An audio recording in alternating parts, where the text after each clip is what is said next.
Today, we are going to look at the worst Niagara Falls deaths ever recorded. From a photographer who slipped straight into the raging waters to a barber who was motivated to do an infamous stunt in the falls, forgetting that one mistake can end it all. Let's dive straight in. It was May 16, 2015, on the Canadian side of Niagara Falls. The viewing area near Horseshoe Falls was crowded with weekend tourists holding ponchos and phones. Light rain earlier in the day had left a thin slick on the concrete. The railings were wet, and the floor near the edge showed dark green streaks of algae along the lower edges. Signs marked a safe viewing distance, but most visitors stood close to the barrier to get a clear view of the water. Among them was Lena Ward, a 27-year-old amateur photographer from Ohio. She carried a tripod strapped to her backpack and a mid-range DSLR camera. According to a few visitors later, she mentioned she wanted a photo without the metal rail bar in the frame. She stepped just past the yellow caution marking, placing her tripod on a section closer to the fall line. Some people nearby watched her kneel briefly to adjust her lens. A child nearby watched her set up and seemed curious about whether she was a professional, and she let out a brief laugh without responding. Mist from the falls drifted across the platform, coating everything in moisture. Tourists wiped their phone lenses. Some visitors wiped their faces repeatedly as the spray from the falls hit like steady rain. Lena adjusted her camera again and crouched low, trying to line up a long exposure shot. A few visitors stepped back because the stone surface felt slippery under their shoes. She shifted her weight to stand. That was when her right foot slid unexpectedly on the algae-coated patch of concrete. Several people heard the sudden scraping sound of her shoe. Instinctively, she reached for the rail and grabbed it with one hand. The camera bag slung over her shoulder swung forward, throwing her balance off. Her other hand slapped against the barrier, but her grip slipped. In one quick motion, she went over the edge but did not fall all the way down. Instead, she landed hard on a narrow stone outcropping, roughly 6 feet below the platform. People rushed to the railing. She was still visible, pressed against wet rock only inches from the drop. Mist blasted against her back and face. She tried to shift her body upward, but the surface was smooth and soaked. Her camera bag was hanging off one shoulder, dragging her sideways. Witnesses later described her arms shaking as she tried to push herself up. Someone shouted to hold on. Another tourist took off his belt and tried to lower it, but the belt was too short. A man leaned over the rail, reaching his hand out, but the gap was too wide. More people gathered. Some filmed with their phones. Her hands made several attempts to find a grip on the wet ledge, but each time her fingers slid. For several minutes she remained there, arms trembling visibly. The constant spray made everything slick. Some people leaned over the rail and called out, but there was no one on the platform with equipment or ropes. The sound of rushing water drowned out most of the voices. Her shoulders moved with each breath, visible in the brief gaps between the passing mist. Then, in a single moment, her right hand slipped completely. Her left hand tried to hold the edge of the stone, but it slid without resistance. She dropped straight down, disappearing into the thick mist at the base of the falls. The crowd at the railing went silent. Within the hour, staff placed movable barriers across the slick viewing section. Visitors who arrived later found the rail taped off, with wet footprints still visible where people had crowded moments earlier. The rest of the platform stayed open, but no one stepped near the algae-coated edge again.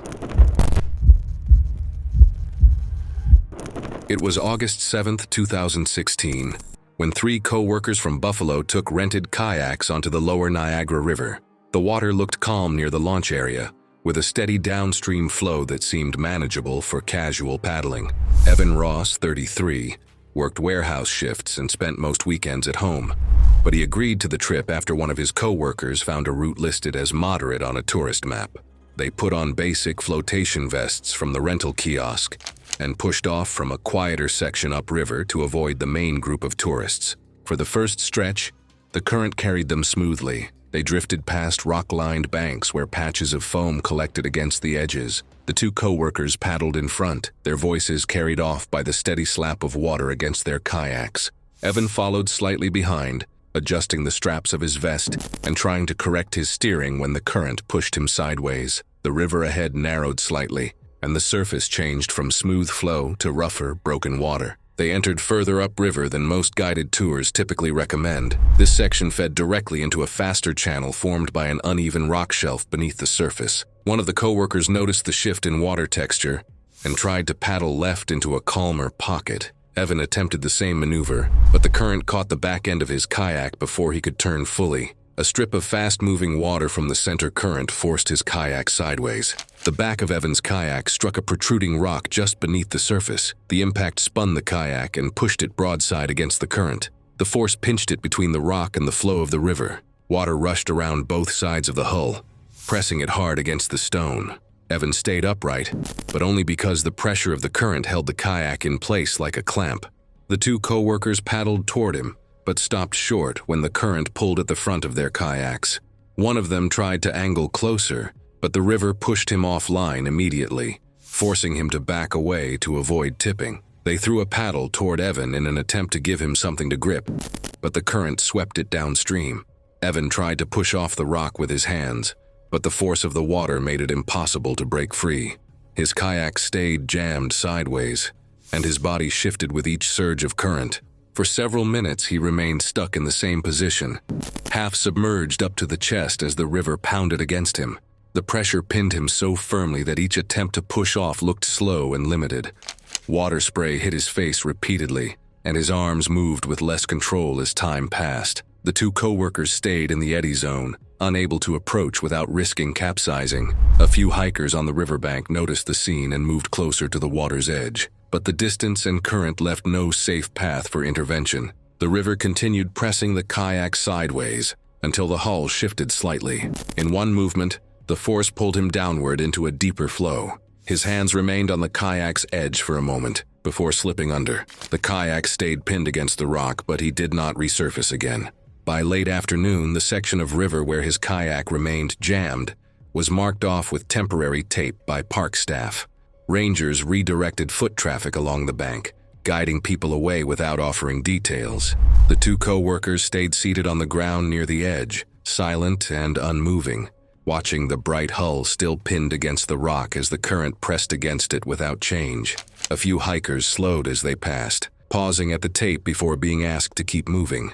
The river activity shifted. Kayak renters returning to the launch were told that the upper section was no longer open for casual use that day. Staff members stood spaced out along the bank, watching the water rather than speaking.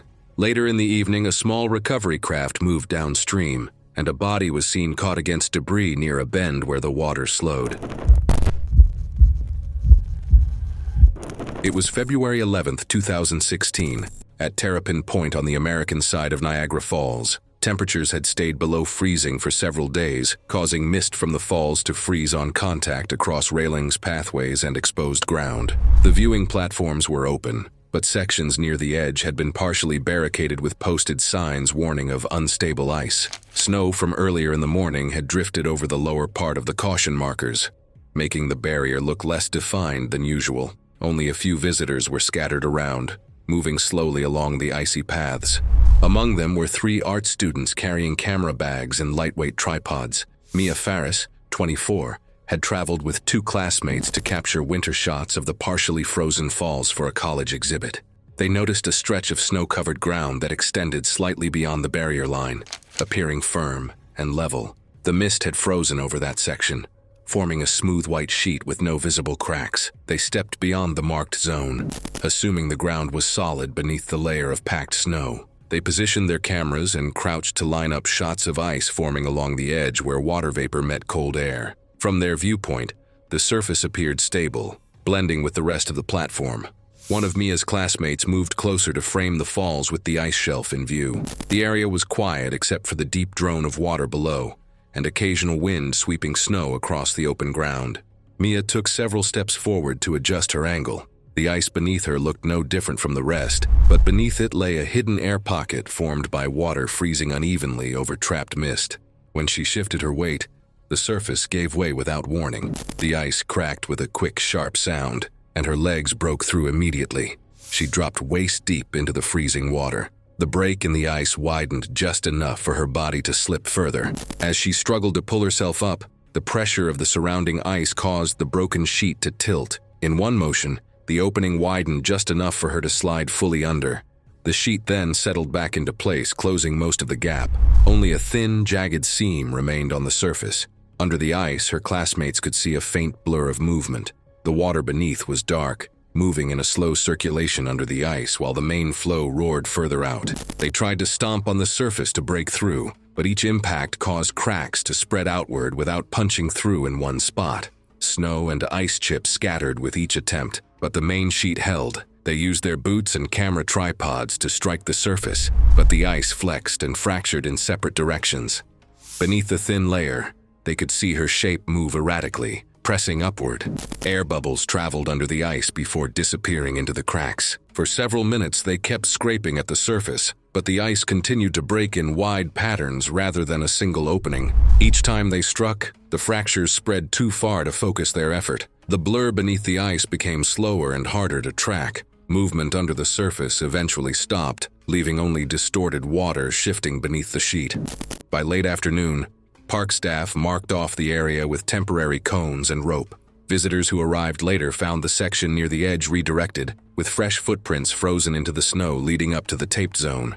The surface where she had fallen was already dusted with a thin layer of new snow, blending back into the white ground, until only the barrier line hinted that something had happened there.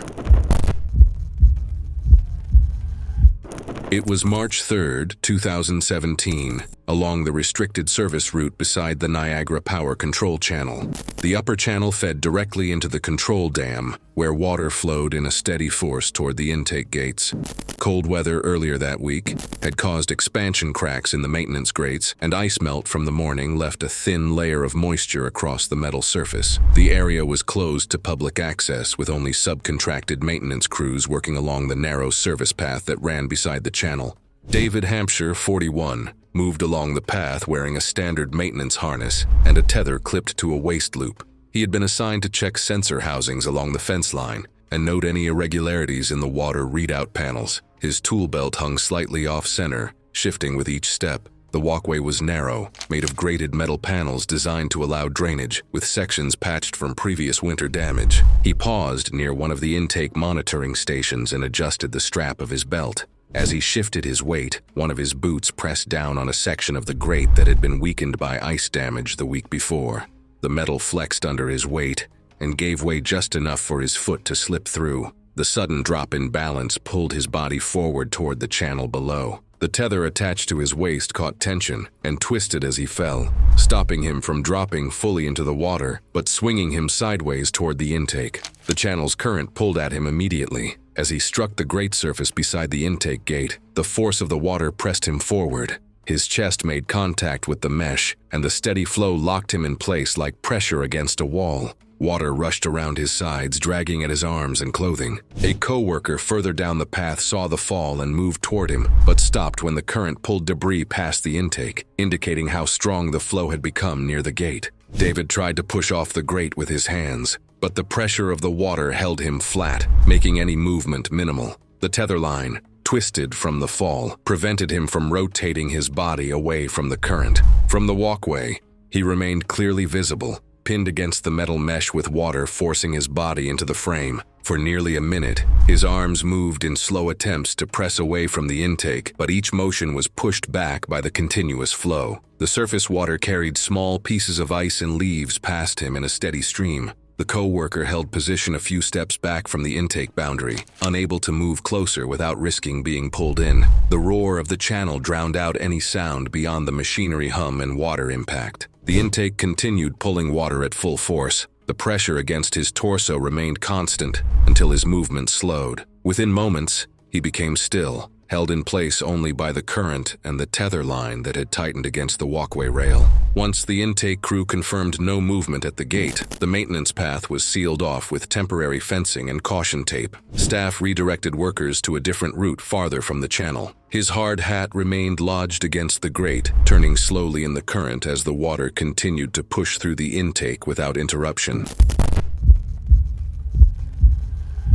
It was September 10th, 2017, at Prospect Point on the American side of Niagara Falls. The night before had brought steady rain, leaving the viewing paths damp and the soil near the railings soft. Visitors moved slowly along the walkway, stopping to take photos through the mist as wind pushed spray back toward the crowd. The ground near the edge showed dark patches where water had collected, and sections of soil looked uneven where runoff had washed across it. Jordan Peters, 29, a remote tech worker from New Jersey, carried a compact drone case and a slim controller.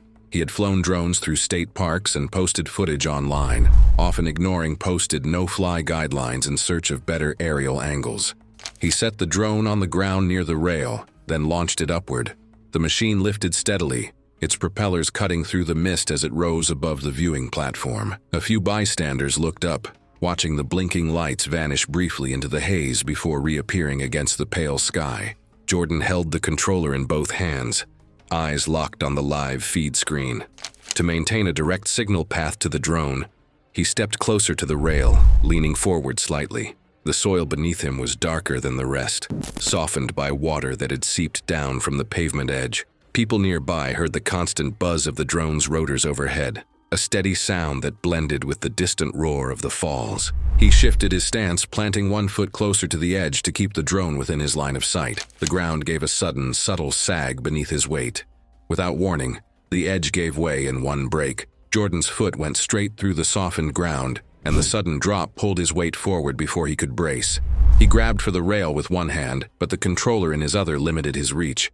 The wet surface offered no grip. As he lost footing completely, the controller slipped from his hand and hit the pavement near the rail before he went over the edge.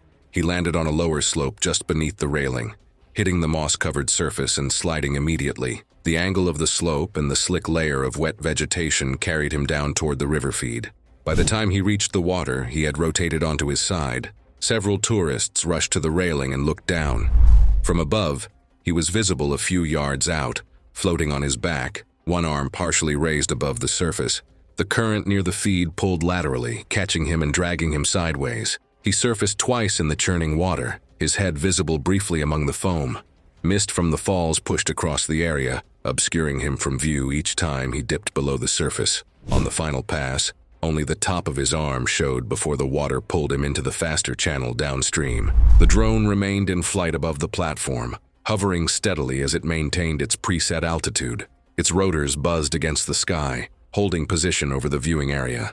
The live feed showed only shifting clouds of mist and pale sky, with occasional flashes of water below when the camera angle adjusted.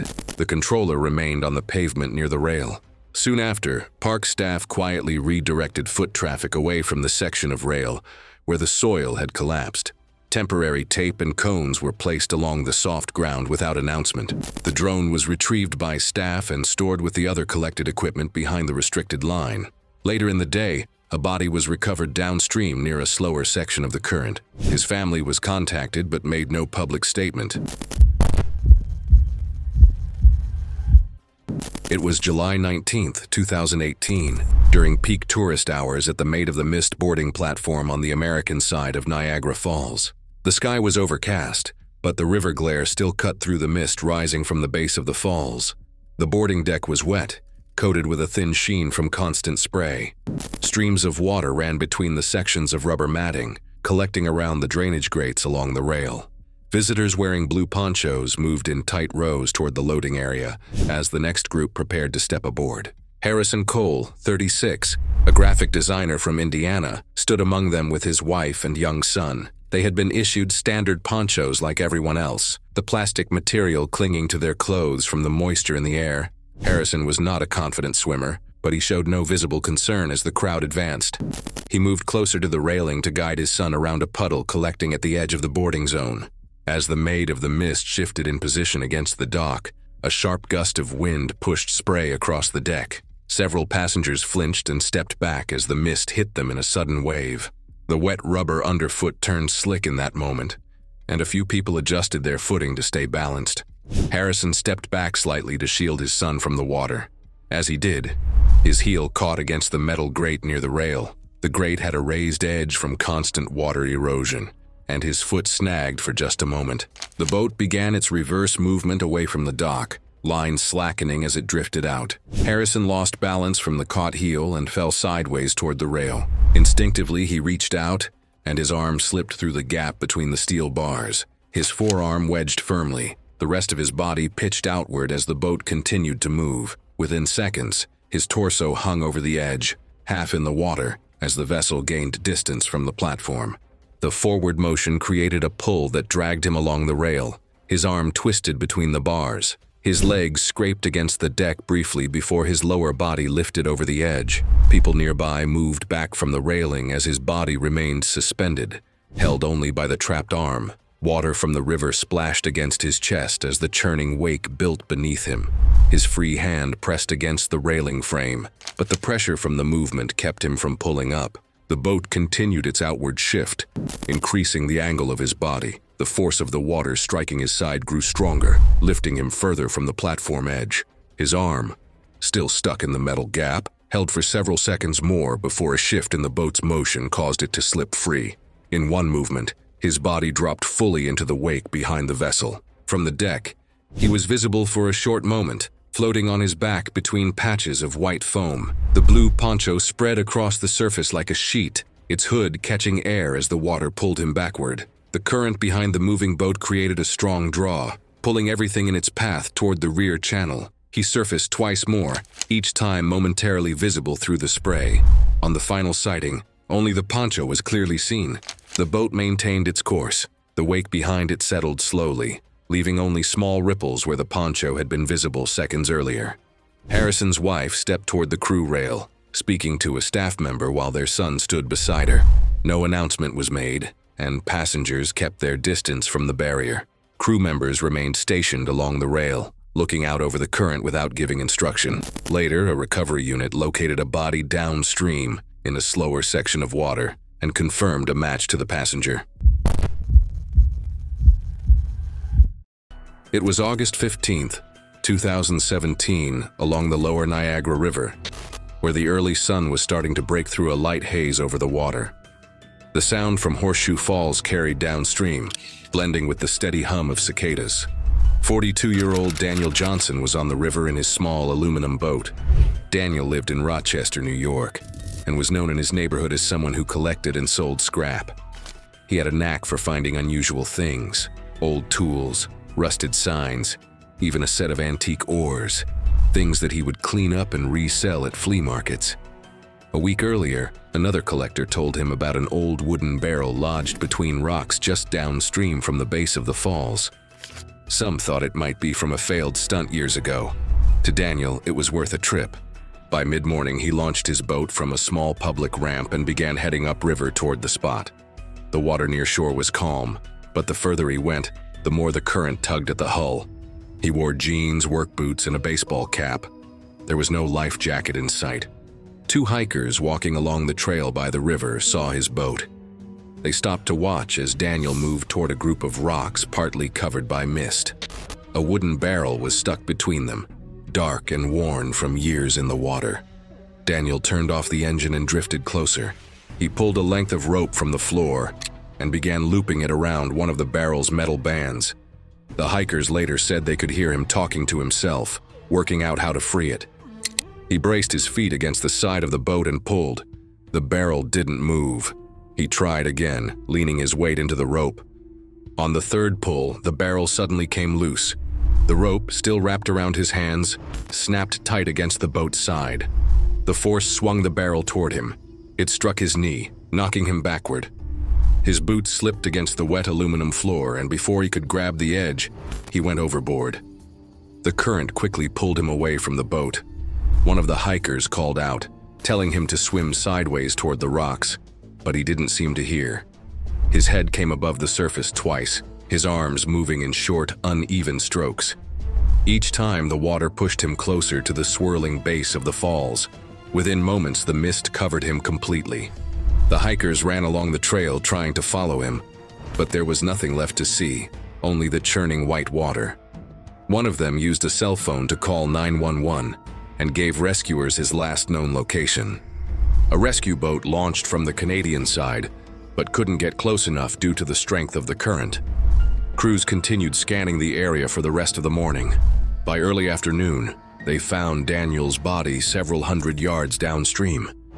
News of the accident spread quickly among the small community of collectors and resellers who knew him.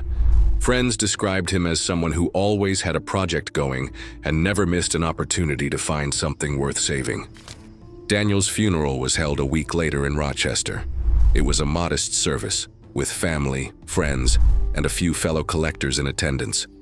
The barrel was never recovered. It had drifted away during the rescue efforts and was likely carried further downriver. In the weeks after, local authorities reviewed boating safety in the lower Niagara. They announced new rules restricting private boats from approaching certain areas without a permit. Park rangers also increased shoreline patrols, especially in spots where strong currents posed hidden dangers. It was February 21st, 2015 at Niagara Falls, where winter had locked the river in ice. The air was cold enough to sting exposed skin, and the mist from the falls froze on railings, trees, and walkways. Below the American Falls, the water had slowed and frozen into a thick white sheet that stretched across the lower Niagara River. Locals called it an ice bridge, a rare formation that could last for days or even weeks in the right weather. That morning, among the visitors drawn to the frozen scene was 54-year-old Harold Greenbelt, who lived just a short drive away in Ontario. A retired truck driver, he often spent his days walking along the river with his camera. Harold photographed the falls in every season, but winter was the one he returned to most. The danger of walking on ice over moving water was something he knew well. Yet he also knew many had crossed ice bridges before, without incident.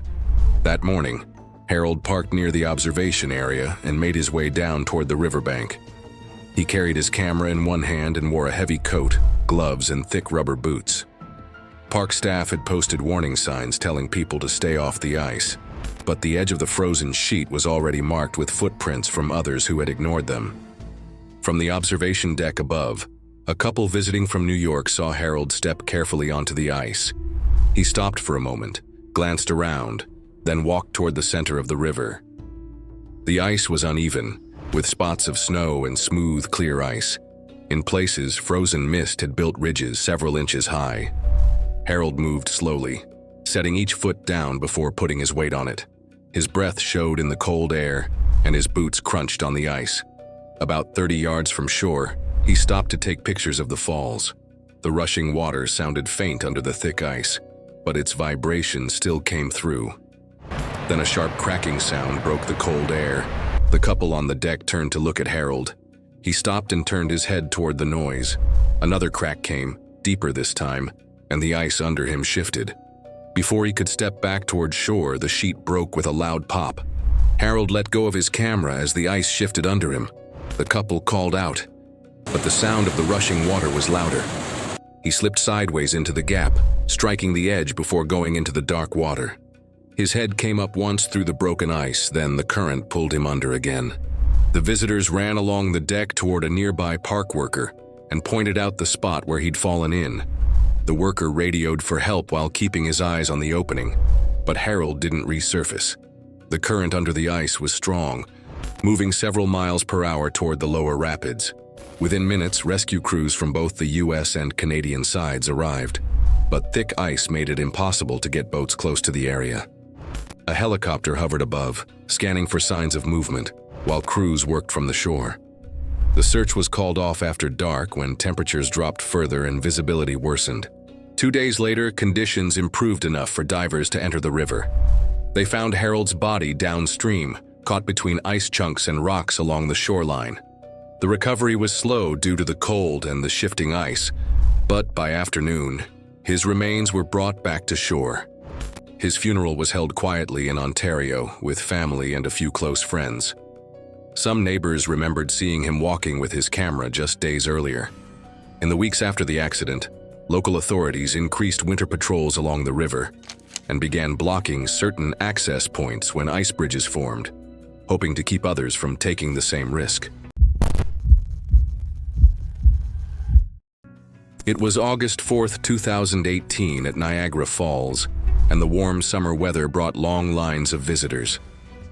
The sky was mostly clear with a few clouds over the gorge. At the dock, passengers boarded the Maid of the Mist, a tour boat that takes people close to the base of Horseshoe Falls. Among them was 39-year-old Emily Dierek, an elementary school teacher from Pennsylvania, visiting with her husband and teenage son. They had spent the morning walking along the observation areas before deciding to take the boat tour in the afternoon. The deck was crowded, and most passengers wore the bright blue rain ponchos given out before boarding. The sound of the falls grew louder as the crew untied the lines and the boat began moving upriver. As the Maid of the Mist moved toward the mist-covered area near the base of Horseshoe Falls, the air became cooler and damp.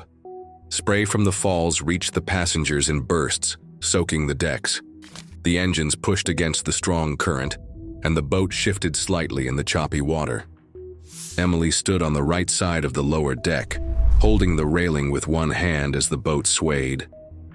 She leaned slightly to look past the people in front of her, trying to get a clear view of the falls. The deck was slick from constant spray, and water had pooled in shallow puddles near the rail. Witnesses later said that as the boat drew closer, a wave struck the side hard enough to make several passengers stumble. Emily's grip slipped on the wet railing as her foot slid on the soaked deck.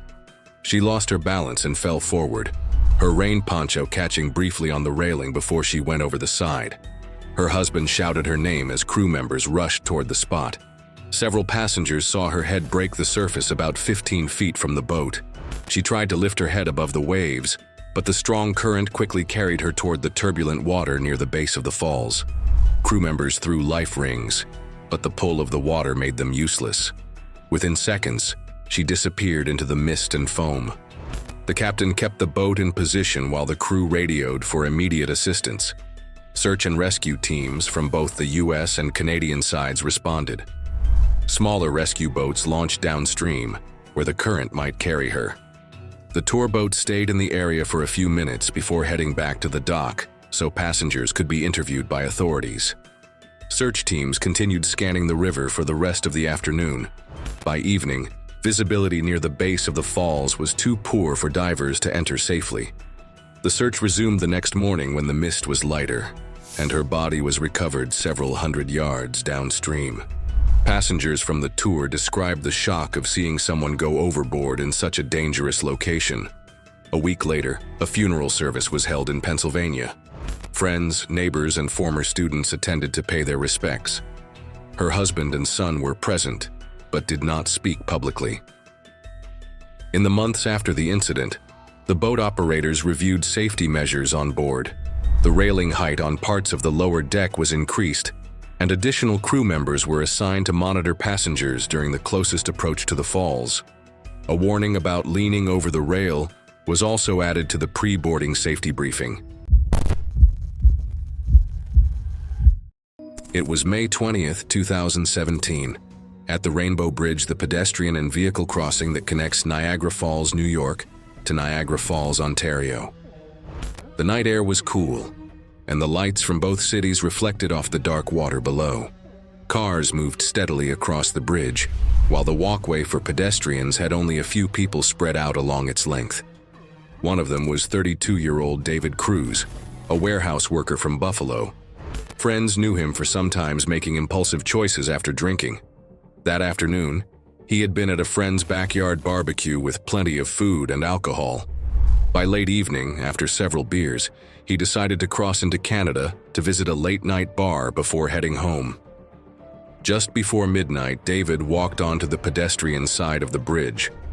The walkway had tall metal railings with gaps between the vertical bars wide enough to see the river below.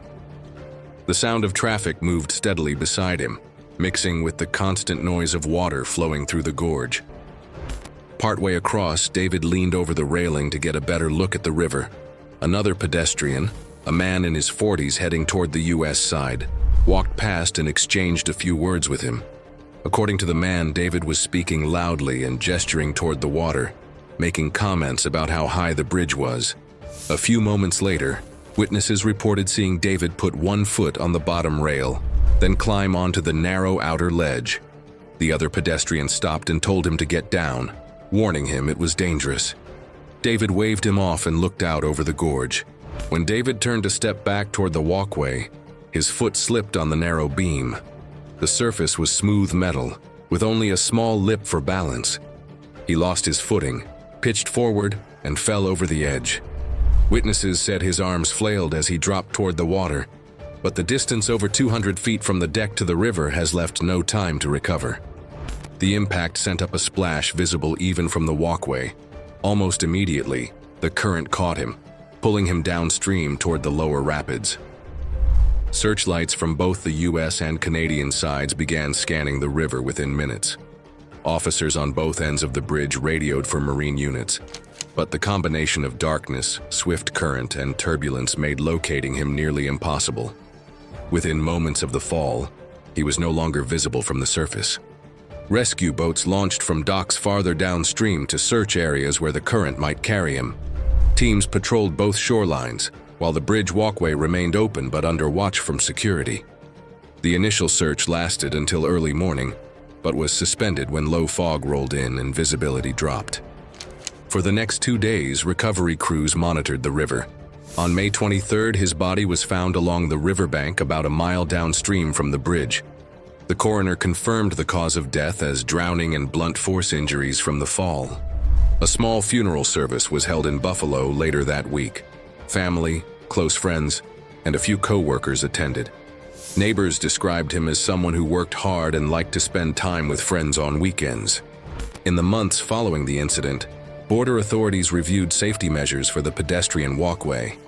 Nighttime foot patrols were increased, and additional security cameras were installed along the length of the bridge. New signage warning about the dangers of climbing over the railings was also put in place, aiming to discourage risky behavior from both tourists and locals. It was September 10, 2016, at the Whirlpool Rapids in the lower Niagara River, about 2.5 miles downstream from Horseshoe Falls. The day was warm, and the water level was average for late summer. From the overlook platforms along the trail, the powerful rapids were clearly visible, with whitecaps breaking over swirling currents and large standing waves. Among the people near the river that day was 45-year-old Mark Justin, an avid kayaker from Michigan. He had driven to Niagara Falls for a weekend trip, bringing his own gear, a high-performance kayak, and a bright yellow helmet. Mark had years of experience in whitewater kayaking and had handled challenging rivers before, but he had never paddled the Niagara. That morning, park staff had been warning visitors about the strength of the Whirlpool Rapids. The current there can reach speeds of up to 30 miles per hour, and the waves can rise higher than 15 feet. Despite the posted signs and advice to avoid entering from unauthorized spots, Mark carried his kayak down to a section of shoreline upriver from the rapids. He planned to enter the river there, paddle down for a short distance, and exit before the most dangerous section. A group of hikers on the trail spotted him pushing off from shore. At first, the water was calmer, and he made steady progress downstream. From the overlook, his kayak appeared small compared to the wide river. The sound of rushing water grew louder as he approached the rapids. As he entered the faster-moving section, the kayak tilted sharply to one side, almost tipping over. Mark used his paddle to try to correct his balance, but the strong, uneven current made it difficult. Witnesses later said a large surge of water hit the side of the kayak, spinning it sideways. The kayak flipped, throwing him into the churning water. His helmet appeared briefly above the surface, the bright yellow visible against the dark water. A wave quickly rolled over him, and he disappeared from view. Several hikers called 911 reporting a kayaker in trouble. From the overlook, they could see the kayak resurface without him, spinning in the current before being carried downstream. Rescue boats were launched, but crews could not safely enter the Whirlpool Rapids. The currents there are too strong, and the swirling water can trap boats and debris. Instead, they positioned themselves farther downstream, where the water begins to settle. For the next several hours, emergency responders monitored the river, searching for any sign of him. By late afternoon, the current carried his body several miles downriver, where it was recovered by rescue crews. News of the accident reached kayaking clubs in several states. Mark's funeral was held a week later in Michigan, attended by friends, family, and fellow kayakers. Members of his club spoke about his years of experience and the trips they had taken together. In the months following, local authorities reviewed safety measures for the area. More visible warning signs were installed along trails leading to the river, clearly marking dangerous entry points. Fencing was also added to block access to the unauthorized launch spot where Mark had entered the water. Rangers increased patrols during the warmer months to watch for boaters or swimmers in restricted areas. The Whirlpool Rapids remain one of the most dangerous sections of the Niagara River. Even experienced paddlers are advised to stay clear of the area unless they are part of authorized and properly equipped guided runs, something Mark, despite his skill, did not have that day. It was November 14, 2015, at Prospect Point, in Niagara Falls State Park, New York. The night was cool, and a light breeze carried mist from the falls into the viewing area. Bright lights shone on the water in changing colors, and the damp air made the metal railings slippery. The concrete paths were still wet from earlier rain, with small puddles in low spots.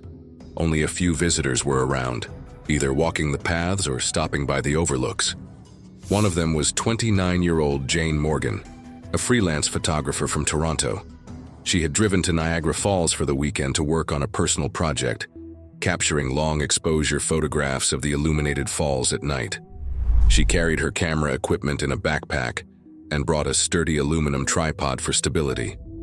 A little after 10 p.m., Jane chose a spot near the railing at Prospect Point, close enough to have a clear view of the Horseshoe Falls, but still inside the viewing area. She extended her tripod legs and mounted her camera, adjusting the angle to capture the mist rising from the base. The sound of the falls was steady and constant, filling the otherwise quiet space. A security guard doing his regular rounds walked past, noticing her crouched next to the tripod, turning the focus ring on her lens. He continued on but kept her in his peripheral view as he made his way along the edge of the viewing area. After taking several shots, Jane decided to move slightly back for a wider view. She stepped backward, still looking through her camera. Her right boot heel slid on the wet concrete, causing her to lose some of her balance. She reached behind her with one hand, gripping the top of the railing to steady herself. Her camera strap, still around her neck, was looped close to one of the tripod's legs. As she moved, the strap caught on the tripod and pulled it toward her. The unexpected pull shifted her weight further back, loosening her hold on the railing. In a quick movement, she tipped back against the metal and went over. From that point, the drop to the rocks below was more than 60 feet. She struck the rocks before the river's current drew her toward the base of the falls. The security guard immediately used his radio to call for help, reporting the exact spot where she had fallen. A couple standing farther down the walkway later told authorities they heard the sound of the tripod hitting the concrete. Looking toward the noise, they briefly saw a figure in the mist before it disappeared. Rescue teams from the U.S. Coast Guard and local fire departments arrived within minutes. Searchlights swept across the water at the base of the falls, but the mist reduced visibility to only a short distance. The slippery, uneven rocks made it too dangerous for crews to get close to the exact area that night. The search resumed at first light. With better visibility, crews scanned the river downstream where the current slowed. Around 8 a.m., her body was found along the shoreline in a calmer section. The coroner determined the cause of death to be a combination of injuries from the fall and drowning. Jane's funeral took place in Toronto the following week. Friends, family, and members of the photography community attended. Several spoke about past trips they had taken together to photograph landscapes, city streets, and night scenes. In the months after the accident, park officials reviewed safety measures for high-risk viewing areas. At Prospect Point, they installed non-slip surfacing in places near the railing, added more lighting for night visitors, and posted additional signs warning about slippery conditions when the ground is wet. Thanks for watching. But remember, every risk has its price. The next story is already waiting on the end screen. Click it if you're ready to witness another final moment. It was October 1st, 1995 at Niagara Falls. The atmosphere buzzed with excitement as thousands of tourists gathered to witness the breathtaking power of Horseshoe Falls. Among them stood Robert Overacker, a 39-year-old stuntman from Camarillo, California, preparing for what he believed would be his greatest achievement. This wasn't a spontaneous decision. For 7 years, Robert had meticulously planned this stunt, riding a jet ski over Niagara Falls while deploying a rocket-propelled parachute. His mission wasn't just about thrill-seeking. His jet ski proudly displayed a sign reading, "Save the Homeless," symbolizing his desire to raise awareness for a cause close to his heart. At 12:35 p.m., Robert entered the Niagara River near the Canadian Niagara power plant. Dressed in a wetsuit and equipped with his specially designed parachute pack, he powered up his jet ski and began navigating toward the roaring falls. His stepbrother and a close friend stood among the spectators, cameras ready to document what they hoped would be a triumphant moment. As Robert approached the edge of Horseshoe Falls, he appeared remarkably calm and focused. Onlookers watched in awe as he skillfully maneuvered through the turbulent waters. When he reached the brink, he executed his plan, leaping off the jet ski and activating the rocket meant to deploy his parachute. For a brief, hopeful moment, it seemed to work. Then disaster struck. A critical error became apparent. The parachute had detached from Robert's body instead of opening properly. Rather than floating safely down, he plummeted 180 feet into the churning waters below. The crowd's excitement transformed into horror as they realized something had gone terribly wrong. At the base of the falls, chaos erupted. The Maid of the Mist tour boat was nearby and its crew responded immediately. Some spectators initially believed Robert might have survived, mistaking the violent motion of the rapids for swimming. This was tragically not the case. The crew recovered Robert's body and brought him to shore. Despite desperate efforts to save him, he was pronounced dead an hour later at Greater Niagara General Hospital. The injuries he sustained from the massive impact made survival impossible. In the aftermath, investigators discovered a devastating oversight. Robert had not packed the parachute himself. For a stunt prepared over 7 years, this single mistake proved fatal. His wife, Lori Overacker, was left to grieve her husband's untimely death. The couple had no children. Robert became the 15th person since 1901 to intentionally go over Niagara Falls with a device, and the 5th to die in such an attempt. His death sparked renewed debates about the dangers of such stunts, leading authorities on both sides of the falls to implement heavy fines, up to $10,000 in Canada and $25,000 in the United States, to discourage similar attempts. Tom Dettenbeck, a Parks Police dispatcher, later explained the deadly physics of such falls. When you're hitting water, it's like hitting cement at that height. You're talking 1 million gallons of water going over the falls in a second. That's a lot of force, a lot of power. What makes Robert's story particularly haunting is that he had twice before traveled to the falls with the intention of performing this stunt. Both times, friends had managed to dissuade him. This third visit proved different, his determination unwavering despite the risks. German tourist Manfred Baldus accidentally captured the entire incident on video. The footage shows Robert's final moments, raising his hands triumphantly in the air as he went over the edge, unaware of the fatal malfunction about to occur. Clay Schmidt, who later posted the video online, wrote that Robert went out in the best way possible, fists in the air. Witnesses who were present that day still recall the horrifying scene. One tourist who watched from a hotel balcony later commented, "I turned to my friends after watching this and muttered something about never drinking again because I just watched a guy go over the falls on a jet ski." Robert Overacker's story remains a sobering reminder of Niagara's raw, unforgiving power, a force of nature that continues to inspire awe, respect, and sometimes tragic miscalculation. His name is now forever linked to the falls he sought to conquer, a testament to both human daring and nature's dominance. It was August 14, 2011, at Niagara Falls. The summer air was filled with excitement as tourists from around the world gathered to witness the breathtaking natural wonder. Among them was Ayano Tokumasu, a 20-year-old Japanese student who had been studying English at Toronto's Hansa Language Center for just 2 weeks. Bright, bubbly, and adventurous, Ayano had traveled to the falls with classmates for what should have been a memorable weekend excursion. As evening approached, around 8:30 p.m., Ayano stood near the edge of Horseshoe Falls on the Canadian side. Like countless visitors before her, she wanted the perfect photograph to capture her experience at this world-famous landmark.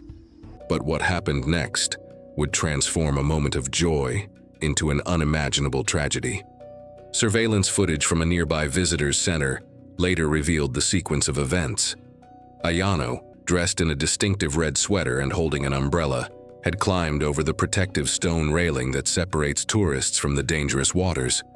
She straddled the barrier, one leg on either side, while gazing down at the rushing waters below. It appeared she was posing for a photo that her friend was taking. What Ayano didn't realize was the deadly risk she was taking. The stone barrier stood just 24 meters upstream from the brink of Horseshoe Falls, where the Niagara River plunges 167 feet into the churning basin below.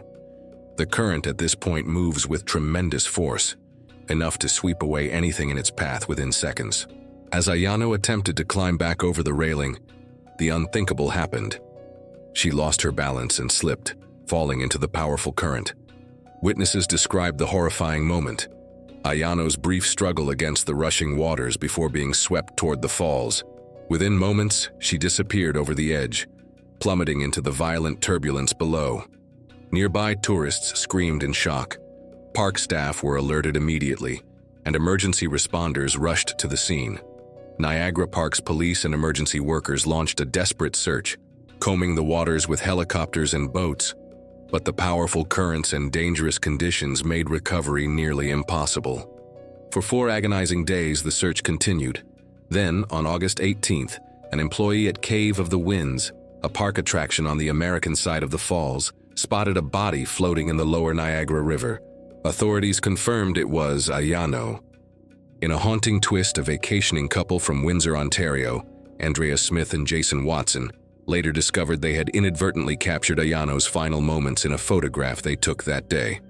In their tourist snapshot, a figure in a red sweater can be seen in the background standing on the railing. "It actually gave me a chill," Smith told the Windsor Star. "We could have done something to save her and we didn't." Ayano's death sent shockwaves through her language school in Toronto. Classmates described her as always smiling and very happy. They created a memorial book with messages like, "We are praying for you, Ayano, and we will remember you forever." Her Facebook page revealed a vibrant young woman with a passion for adventure. Photos showed her riding camels and climbing trees in Toronto. Now these images serve as poignant reminders of a life cut tragically short. Niagara Park's police chief Doug Kane emphasized the rarity of such incidents, noting, "We get about 11 million people a year here who view that annually. This is the first occurrence of this nature that I can recall." Ayano Tokumasu became one of approximately 5,000 people who have fallen into Niagara Falls since 1850. Her story serves as a heartbreaking reminder of nature's power and the dangers that can hide behind even the most beautiful vistas. It was October 28, 2024, at Niagara Falls. The autumn air was crisp as darkness settled over the thundering waters. At approximately 9 p.m., 33-year-old Chianti Means stood on Luna Island with her 2 children, 9-year-old Roman Rossman and 5-month-old baby Mecca Means. What began as an ordinary evening would soon become one of the most heartbreaking tragedies in Niagara's recent history. Chianti, a resident of Niagara Falls, New York, was known in her community as a domestic violence counselor. According to her LinkedIn profile, she had graduated from a school in nearby Buffalo and dedicated her career to helping others escape dangerous situations. Friends described her as a loving mother who adored her children, particularly baby Mecca, who had been born just 5 months earlier. But beneath her caring exterior, Chianti was fighting silent battles. Her cousin, Biera Hamilton, would later reveal that Chianti had been suffering from postpartum depression, a condition that affects approximately 15% of new mothers. "Understand this. Postpartum depression is very real and needs a cure," Hamilton told reporters. "My cousin was silently fighting depression alone. In the weeks before that fateful night, Chianti had posted troubling messages on social media under the name Diamond Scott. "I wish someone would love me because the man that's supposed to does not," read one post. Another stated, "Everyone please leave me alone. I'm in love with my daughter's father. I want my family back." Facebook posts indicated that Chianti and Mecca's father had ended their relationship in late August, adding to her emotional distress. That night on Luna Island, a small piece of land situated between the American Falls and Bridal Veil Falls, Chianti made a devastating decision. Surveillance footage later reviewed by investigators showed her approaching the safety guardrail, which stood approximately 3 feet high. In her arms, she carried baby Mecca, while Roman walked beside her. In one fluid motion, Chianti climbed over the protective barrier with both children. Within seconds, all three were swept into the powerful current. The Niagara River, which flows at a rate of 750,000 gallons per second, carried them toward the edge of the falls. Moments later, they plunged over the 167-foot drop into the churning waters below. New York State Park Police responded immediately to reports from horrified witnesses. Search and rescue teams were deployed, including the New York Marine Patrol, aviation, and underwater recovery units. State police also utilized unmanned aircraft systems to scan the turbulent waters, but the powerful currents made recovery nearly impossible.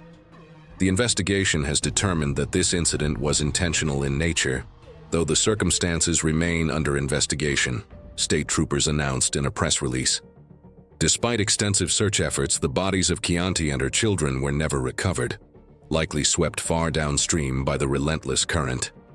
Friends and family were left devastated by the tragedy. "I have been speechless and crying and couldn't sleep at all," wrote friend Kayshana Morgan on Facebook. "My heart is broken. Mental health is no joke." Another friend, Mish Molina, shared, "I am literally sick to my stomach and I can't even deal with the emotions I am feeling. Just know her and her children are dearly loved by me and my children." Chianti's cousin remembered her as someone with a beautiful soul who loved her children and her family very much. She added, "She was so full of life and wisdom. She and her kids will be missed so much." The deaths of Chianti, Roman, and Mecca joined the estimated 5,000 fatalities that have occurred at Niagara Falls since records began in the 1850s. Their story serves as a heartbreaking reminder of the hidden struggles many face and the devastating consequences when mental health crises go unaddressed. It was July 9, 1960, near Niagara Falls. The summer sun shone brightly as 40-year-old James Honeycutt prepared for what should have been a pleasant boat ride on the upper Niagara River. A contractor from Raleigh, North Carolina, working on the Niagara Parks Commission hydro project, Jim had invited 7-year-old Roger Woodward and his 17-year-old sister Deanne for an afternoon excursion in his 14-foot aluminum boat powered by a modest 7.5 horsepower Evinrude outboard motor. The Woodward children's parents trusted Jim completely. Before setting out, he made sure both children wore life jackets, a decision that would later prove crucial. The trio launched from Lynch Trailer Camp along the American shoreline, about 5 miles upstream from the falls. The outing began peacefully, with Jim showing the children the scenic beauty of the river. Approximately 1 mile upstream from the thundering Horseshoe Falls, disaster struck. Jim attempted to turn the boat around when suddenly the motor sputtered and died. Examining the engine, he discovered the propeller pin had sheared off. A catastrophic mechanical failure at the worst possible moment. The boat was now powerless against the river's relentless current. Acting quickly, Jim grabbed the oars and began rowing frantically toward shore. But the Niagara River, which carries 750,000 gallons of water per second toward the falls, proved too powerful. As the boat drifted closer to danger, Jim remained focused on the children's safety, ensuring their life jackets were secure. In the chaos, he had no time to put on his own.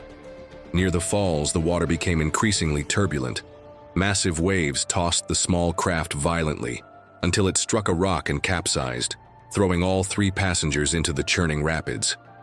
The force of the water separated Deanne from Jim and Roger. She managed to cling to the overturned boat momentarily before being pulled under by a powerful wave. When Deanne surfaced, she found herself being swept toward Terrapin Point on Goat Island. There, John Hayes, a 44-year-old truck driver from Vauxhall, New Jersey, spotted her struggling in the water. In a heroic act, Hayes climbed over the guardrail, anchored himself with one leg through the bars, and reached out to Deanne. With the help of another tourist, John Quattrochi, they pulled her to safety just 20 feet from the brink. Meanwhile, Jim held onto young Roger as they were swept toward the falls. Witnesses described seeing Jim clutching the boy tightly, trying to protect him even as they approached the edge. Then, in a final act of selflessness, Jim pushed Roger away from himself, perhaps hoping the boy's lighter weight and life jacket might give him a better chance of survival. At 12:55 p.m., both went over the 167-foot drop of Horseshoe Falls.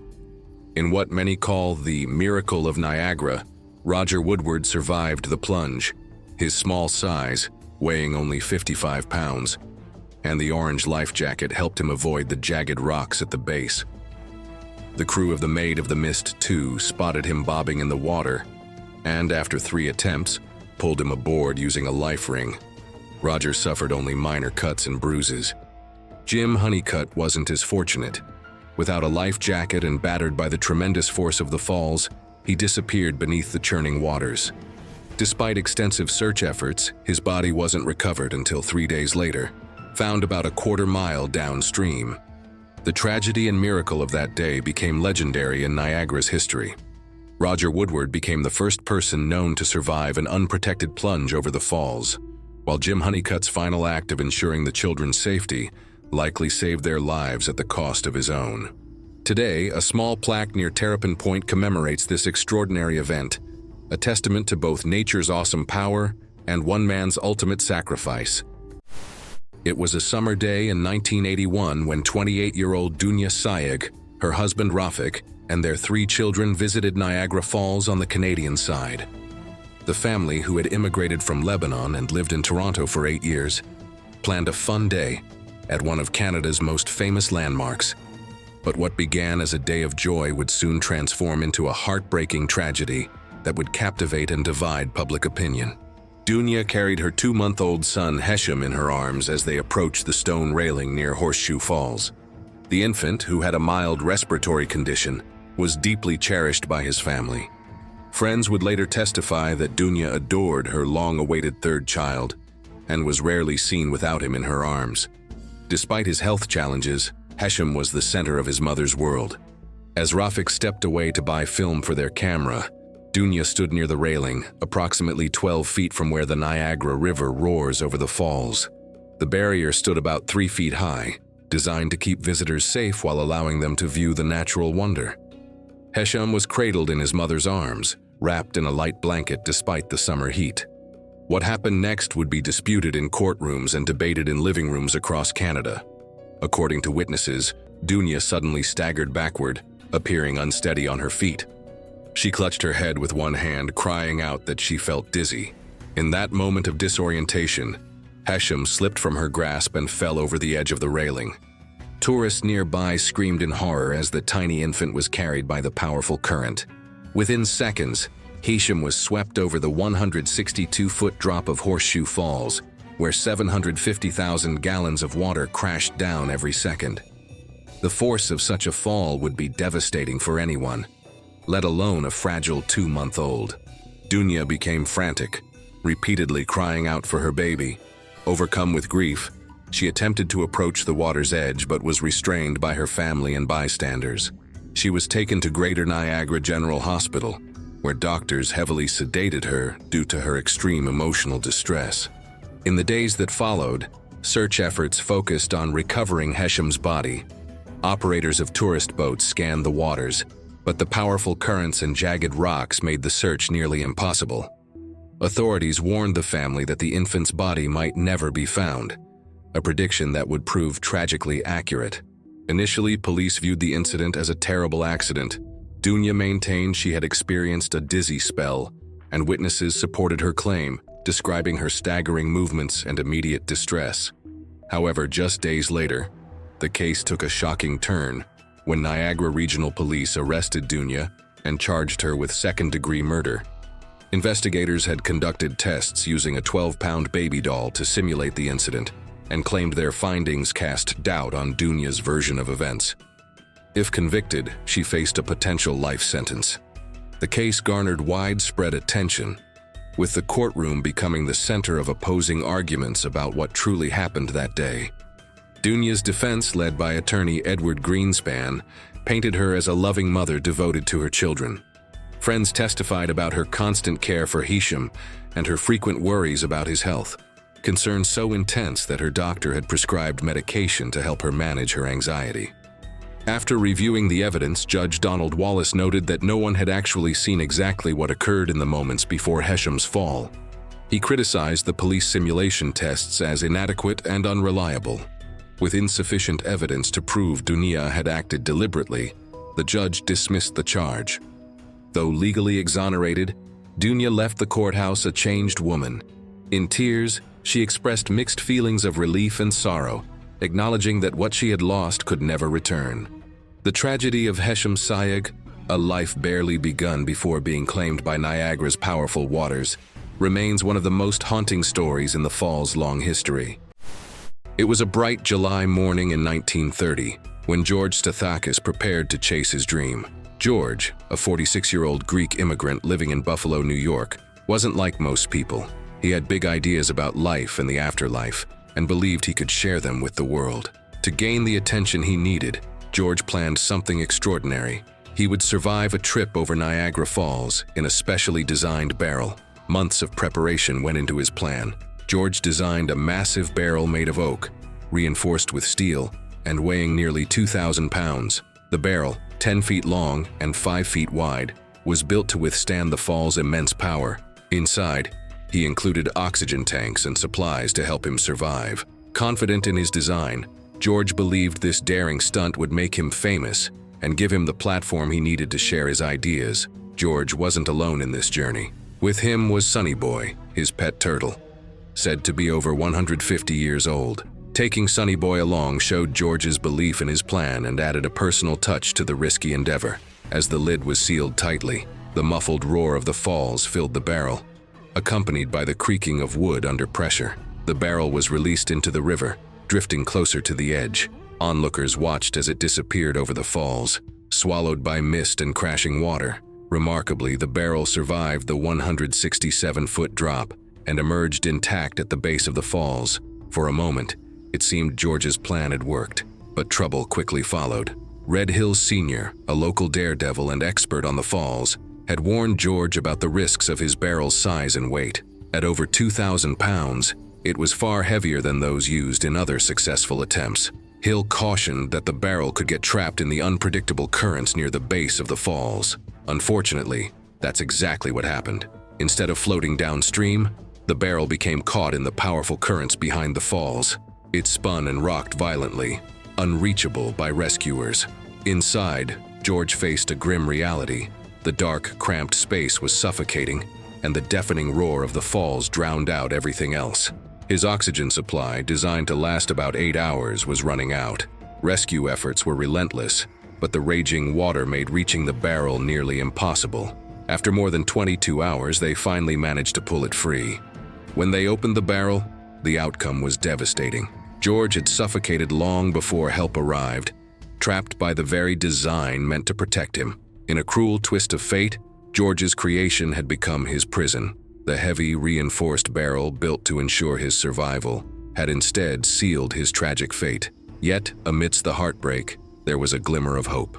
Sunny Boy, George's turtle, survived the ordeal unharmed. The little turtle became a symbol of resilience and was later featured in children's books and news stories. Sunny Boy's fame brought a small, bittersweet echo of the recognition George had sought. Today, George's barrel is displayed at Niagara Falls, a solemn reminder of the risks of challenging nature and the cost of daring dreams. His story endures, not just as a cautionary tale, but as a testament to human ambition and the unexpected ways it can unfold. It was a brisk spring day in April 2017, and the roaring sound of Niagara Falls echoed through the air. The river churned below as it always did, carrying with it the promise of a fatal drop for those who dared to challenge the power of the falls. On this day, however, The falls would claim a man who had once walked away from them unharmed, a man who thought he could conquer their force once again. Kirk Jones, a 53-year-old from Michigan, had already made history in 2003 when he became the first person to survive a plunge over Niagara Falls without any protective gear. At 167 feet, the drop had nearly cost him his life, yet he emerged from the roiling water with nothing more than minor injuries. It was considered a miracle. Kirk had been struggling with personal issues at the time, and some believed his decision to jump was a desperate act, one fueled by a need to escape. For a short while, he was thrust into the media spotlight, hailed as a survivor of the impossible. But the attention faded, and with it came legal repercussions. He was fined and banned from Canada for life. Despite the fame and the consequences, Kirk seemed drawn back to the falls, as if there was unfinished business between them. Banned from the Canadian side of the falls, he focused his attention on the American side, where he planned his return. Over the years, he spoke of his connection to the falls, as though they had become a part of him. In the months leading up to April 2017, he began to talk openly about his plans to return, this time not just for survival, but for a new purpose. He envisioned this second stunt as a way to launch a career in entertainment, to prove to the world that he could survive the impossible once again. Kirk's plan was unconventional at best. He purchased a large plastic ball online, the type used in zorbing, where people roll downhill inside a ball. Kirk believed that the ball would protect him during the plunge, cushioning the impact of the water and allowing him to survive. He thought that the rolling motion, which worked on hills, might somehow make the drop survivable, even though the falls were nothing like a hill. With his pet boa constrictor, Misty, by his side, he launched the ball into the fast-moving river above the falls, hoping this bizarre idea would launch his career. Witnesses reported seeing the ball drifting toward the edge of the falls. The current, as usual, was swift, and the rapids caused the ball to spin wildly. The water roared as the ball neared the precipice. After that, it vanished. It's unclear whether Kirk had ejected from the ball before it went over the falls, but when the ball was later retrieved, it was found empty. Rescue teams were dispatched immediately, hoping that, just like before, Kirk might somehow survive. But this time, the falls showed no mercy. The U.S. Coast Guard recovered Kirk's body on June 2, 2017, about 12 miles downstream from the falls. His pet snake, Misty, was never found. Kirk Jones, the man who had once survived the impossible, had been claimed by the very force he had dared to challenge once more. His story serves as a grim reminder of the power of nature and the limits of human will. The initial survival had been deemed a miracle, a rare stroke of luck, but the second attempt proved fatal. Why would a man who had already defied the odds attempt such a dangerous feat again? What drove Kirk to tempt fate, knowing the lethal power of Niagara Falls? Perhaps it was the allure of proving that lightning could strike twice, or a desire to relive the fleeting moment of survival. Or maybe it was a deeper compulsion to face the impossible once more. Despite the odds stacked against him, Kirk's death serves as a stark warning to those who might think that they can outsmart nature. It's a reminder that some forces, like Niagara Falls, cannot be conquered, only respected. Before we continue with this heart-wrenching tale, we invite you to subscribe to our channel. Your support helps us bring you more real-life stories like this. It was June 5th, 1990, a warm day in Niagara Falls, New York. The park was bustling with visitors, enjoying the view of the roaring waters, unaware of the impending spectacle. Jesse Sharp, a 28-year-old kayaker from Tennessee, had come for more than just sightseeing. His goal was set. He would be the first person to kayak over Niagara Falls. It was a stunt that park authorities strictly prohibited, but for Jesse, there was no turning back. With a reputation built on conquering some of North America's most dangerous rapids, Jesse was no stranger to risky maneuvers. His confidence in his skills was unmatched. He'd navigated wild currents and survived treacherous drops before, but nothing like this. The 12-foot fiberglass canoe he chose was custom-made for speed, sleek and agile. No helmet, no life jacket, just a kayaker and his craft, prepared to defy the odds. Jesse believed in the power of his training. For him, the river was not a force of nature, but something to be controlled. This wasn't just about the thrill. There was a dream behind it: fame. He believed that successfully navigating the falls would launch him into a new realm of recognition. fame, movie deals, and professional stunt work, his name would be remembered, carved into history.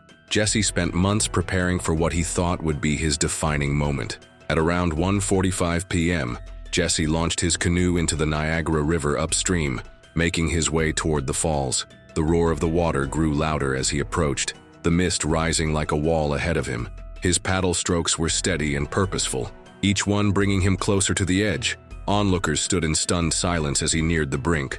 Witnesses later recalled seeing him raise his paddle high above his head, a final gesture of confidence, before the kayak tipped over the edge and disappeared into the roaring water below. For a moment, it seemed as though the world had paused. The crowd waited, expecting him to surface and paddle to shore, but the minutes stretched on, and there was no sign of him. Rescuers quickly began searching the lower river, but despite their efforts, Jesse was never seen again. An hour later, his canoe was found, battered and tossed several hundred yards downstream, but Jesse Sharp was gone. To this day, no one knows exactly what happened. Some view Jesse's attempt as an act of reckless ambition, others as a bold pursuit of immortality. Whatever it was, it ended in tragedy, a daring attempt to conquer one of nature's most powerful forces. But in the end, the river claimed its own. It was a warm August 5th, 1951, when William Redhill Jr. stood on the edge of the Niagara River, staring at the churning waters below. The air was thick with tension as the crowd gathered along the riverbanks, unaware that the spectacle they had come to witness would be more than just a daring stunt. It would mark the end of one man's life and the beginning of a shift in the culture of Niagara Falls daredevilry. Redhill Jr., son of the renowned riverman William Redhill Sr., had grown up in his father's shadow.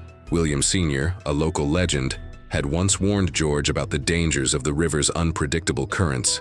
Red Jr., a riverman himself, had long tried to match his father's fame.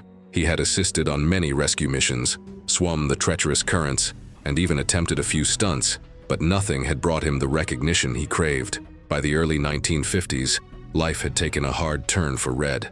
Financial troubles from poor investments and a lack of steady work piled up. The pressure of carrying on his family's name weighed heavily on him. The once strong Hill legacy seemed to be fading, and Red found himself desperate to revive it. He needed something bold, a stunt that would restore his reputation and bring the attention he had long sought. Red's plan was simple but incredibly dangerous. He would ride over the falls in a new contraption he had built himself, an absurdly thrown-together device he called the Thing. Unlike the carefully designed barrels used by others, Red's vessel was a crude collection of oversized inner tubes, canvas straps, and fishing nets, lashed together with little thought for its safety.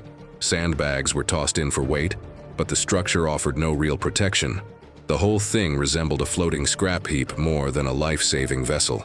The contraption had no rigid structure to keep it intact, and its mismatched materials looked like they might fall apart before it even reached the falls. Despite the warnings from friends and experts who told him the odds of survival were nearly impossible, Red was determined. He climbed into the Thing that fateful day, the crowd watching with a mix of disbelief and excitement. As the contraption made its way toward the edge, the water seemed to twist around it, pushing it dangerously close to the falls. The crowd held their breath as the Thing tipped over and plunged into the mist, vanishing from sight. The deafening roar of the falls drowned out all sound as the contraption disappeared. For a moment, the world seemed to hold its breath. Then pieces of the Thing began to surface, shredded inner tubes, broken canvas, and tangled fishing nets drifting aimlessly downstream. The structure had failed. The audience fell silent, realizing that Red Jr. had not survived. His body was found the next day near the Maid of the Mist, battered and broken beyond recognition. It was clear that the immense power of the falls, combined with the ill-conceived nature of his vessel, had left little chance for survival. The remains of the stunt were a tragic reminder of the consequences of his desperation.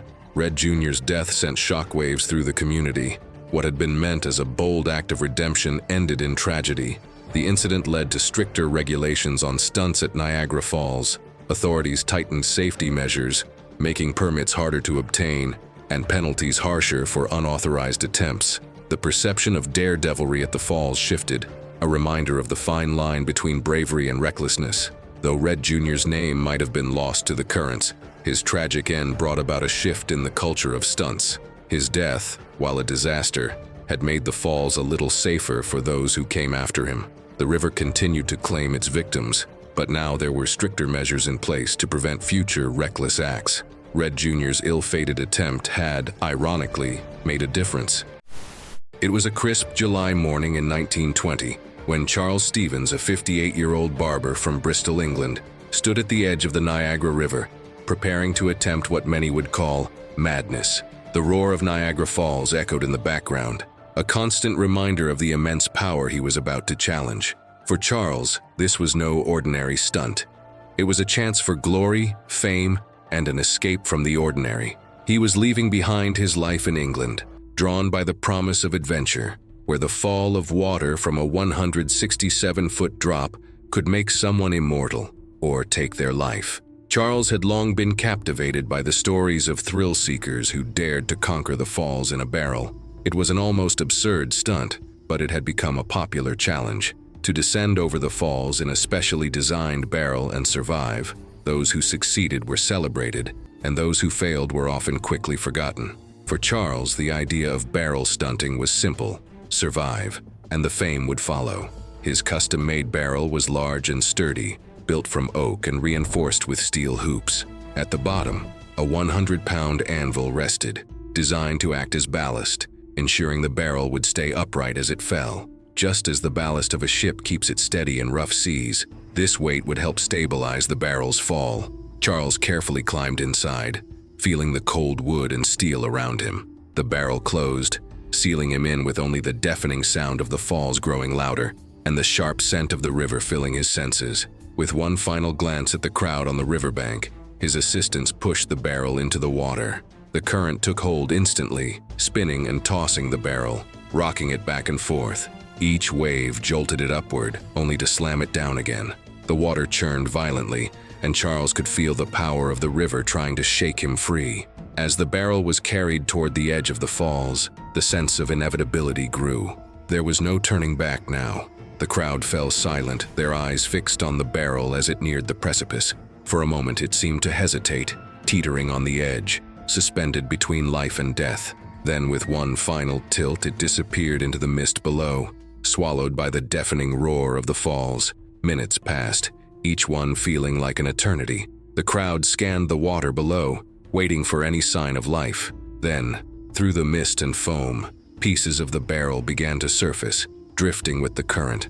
For a brief moment, hope flickered. Maybe Charles had survived, but as the debris was pulled closer, the sight of a right arm still strapped inside the wreckage dashed any hope.